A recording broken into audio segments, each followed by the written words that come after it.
If you've been hearing warnings that green card holders need to leave the United States in 2026, or that permanent residents are being told to go back to their home countries, I know that that sounds absolutely terrifying. You've built your life here, your family is here, and suddenly you're seeing posts and videos claiming that everything is about to change.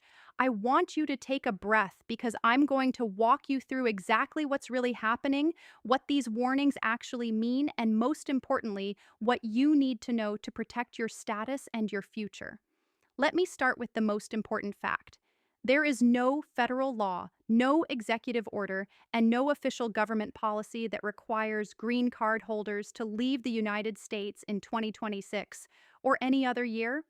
Your lawful permanent resident status has not been revoked. There is no mass deportation program specifically targeting people who have done nothing wrong and are living here legally.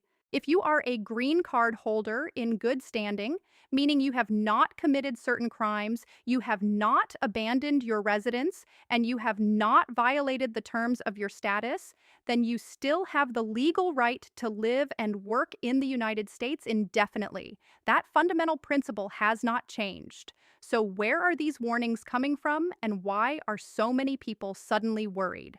Over the past several months, there has been a significant shift in immigration enforcement priorities and rhetoric.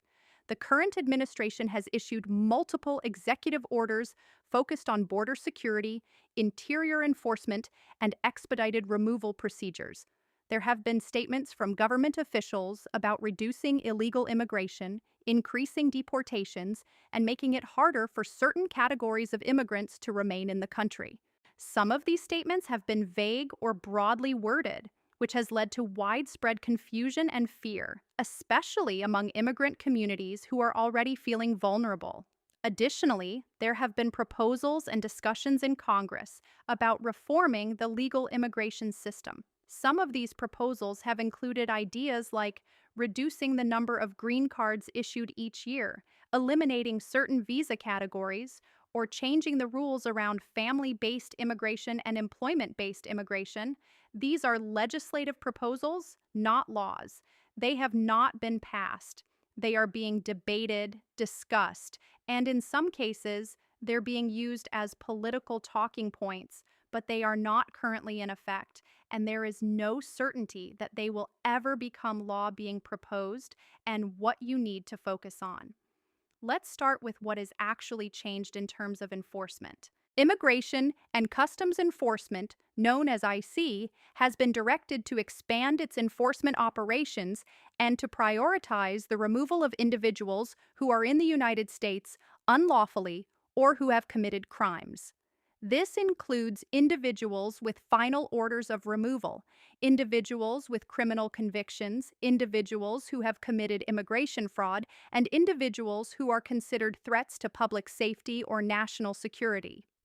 This is not a new category of deportable offenses. These grounds of deportability have existed in U.S. immigration law for decades. What's different now is that ICE has more resources, more personnel, and broader authority to carry out enforcement actions without as much discretion as they may have used in previous years. For green card holders, this means that if you have a criminal conviction that makes you deportable under the Immigration and Nationality Act, you may be at higher risk of being placed in removal proceedings now than you were a year or two ago.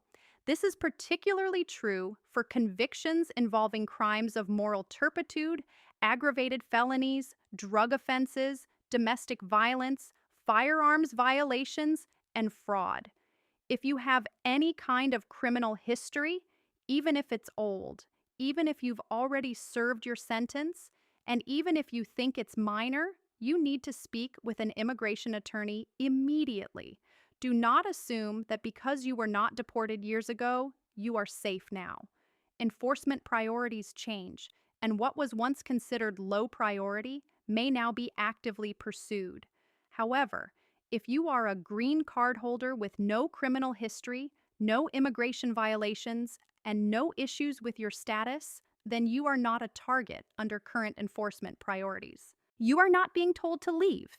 You are not at risk of deportation simply because of increased enforcement. Your permanent residence is still valid, and your rights under U.S. immigration law are still protected. Now, let's talk about some of the specific warnings and claims that have been circulating online. One of the most common claims is that green card holders who have been outside the United States for extended periods are being warned not to return, or that they will lose their status if they try to re enter. Here's what the law actually says. If you are a lawful permanent resident, you are allowed to travel outside the United States. However, you must maintain your residence here. That means you cannot abandon your intent to live in the United States permanently. If you leave the country for more than six months, U.S. Customs and Border Protection may question whether you still intend to maintain your permanent residence. If you are outside the United States for more than 1 year without obtaining a re-entry permit, there is a legal presumption that you have abandoned your status. This rule is not new. It has been part of U.S. immigration law for many years. What has changed is that CBP is now enforcing this rule more strictly. Officers at ports of entry are conducting more thorough secondary inspections, asking more detailed questions about why you were abroad, what ties you have to the United States, and whether you maintained your residence while you were away. In some cases, green card holders who have been outside the country for extended periods have been referred to immigration court for further proceedings. This does not mean they were automatically deported. It means that CBP had concerns about whether they had abandoned their residence, and those concerns need to be resolved by an immigration judge.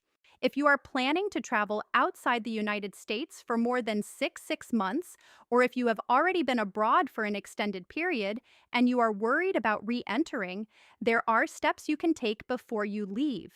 You can apply for a re-entry permit by filing Form Y-31. A re-entry permit allows you to stay outside the United States for up to 2 years without being presumed to have abandoned your status. It's not a guarantee that you won't face questions when you return, but it significantly strengthens your case. If you are already outside the country and you did not get a re-entry permit, you should gather as much documentation as possible to show that you maintain ties to the United States while you were away. This can include evidence of property ownership, employment, family relationships, tax filings, bank accounts, and any other proof that you intended to return. Another claim that's causing confusion is that green card holders are being warned to leave because of changes to public benefits rules. There was a policy implemented a few years ago called the Public Charge Rule, which made snorts it harder for immigrants to get green cards if they were deemed likely to become dependent on government assistance. That rule has gone through multiple legal challenges and revisions, and the current version is less restrictive than it was at its peak. However, there is still concern among some immigrants that using public benefits could put their status at risk. Let me be very clear about this.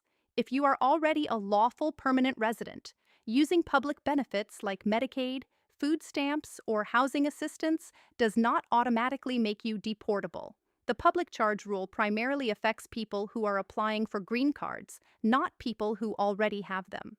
There are some very limited circumstances under which a green card holder could be found deportable for becoming a public charge, but those circumstances are extremely rare and require a showing that you became a public charge within 5 years of your admission, and for causes that existed before your admission.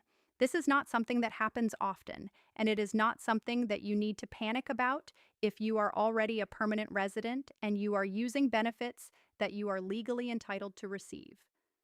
That said, if you are planning to apply for U.S. citizenship in the future, you should be aware that USCIS will review your entire immigration history as part of the naturalization process. If you have received significant public benefits, it's possible that could be a factor in their evaluation of your good moral character, although it is not an automatic bar to citizenship. If you're concerned about this, speak with an immigration attorney before you file your citizenship application. Now, let's address the warnings about proposed legislation. There have been bills introduced in Congress that would reduce the number of green cards issued each year, eliminate the diversity visa lottery, limit family-based immigration to immediate relatives only, and prioritize employment-based immigration. Some of these bills have also proposed changes to the rules around deportability and inadmissibility. These proposals have generated a lot of fear, especially among people who are waiting for green cards or who have family members waiting to immigrate. Here's what you need to understand. Proposed legislation is not law. In order for a bill to become law, it must be passed by both the House of Representatives and the Senate, and it must be signed by the President. That process can take months or even years. And most bills that are introduced in Congress never become law. Even if a bill does pass, it typically includes effective dates and transition rules that govern how it applies to people who are already in the immigration system. Laws are almost never applied retroactively to take away rights or status that people already have. If you already have a green card, proposed legislation about reducing the number of green cards issued in the future does not affect you. Your status is not going to be revoked because Congress passes a law limiting future immigration. If you have a pending family petition or employment petition, that's a different situation, and you should monitor legislative developments closely and consult with an attorney about how proposed changes could affect your case. Let me also address something that's causing a lot of anxiety among families. Some people are hearing warnings that green card holders should leave the United States and return to their home countries to avoid being deported later. This advice is not only wrong, it's dangerous. If you voluntarily leave the United States and give up your permanent residence, you cannot simply come back whenever you want. You would need to apply for a new immigrant visa, go through the entire green card process again, and wait in line just like any other applicant. Depending on your country of origin and your visa category, that could take years or even decades. If you leave voluntarily, you are giving up one of the most valuable immigration statuses you can have. The only situation in which it might make sense to leave the United States voluntarily is if you are already in removal proceedings, you have exhausted all of your legal options, and an immigration judge has ordered you deported. In that case, leaving voluntarily instead of being removed can sometimes make it easier to apply to return in the future. But that decision should only be made after consulting with an immigration attorney who has reviewed your entire case. So, what should you be doing right now to protect yourself and your family? First, and most importantly, if you are eligible to apply for U.S. citizenship, this is the time to do it. Citizenship provides stronger legal protections than permanent residence. Citizens cannot be deported. Citizens cannot lose their status for traveling abroad. Citizens have full voting rights and full access to federal benefits. If you have been a permanent resident for at least 5 years or 3 years, if you are married to a U.S. citizen and you meet the other eligibility requirements, you should seriously consider filing Form N-400 as soon as possible. Do not wait to see what happens with new policies or new legislation. The longer you wait, the more uncertainty you face. Second, make sure all of your immigration documents are current and in order. Check the expiration date on your green card. If it has expired or will expire within the next 6 months, file Form Y-90 to renew it immediately. Make sure USCIS has your current address on file. If you have moved and did not notify them, file Form AR-11 online. If you have any pending applications or petitions, check the status regularly and respond to any requests for evidence on time.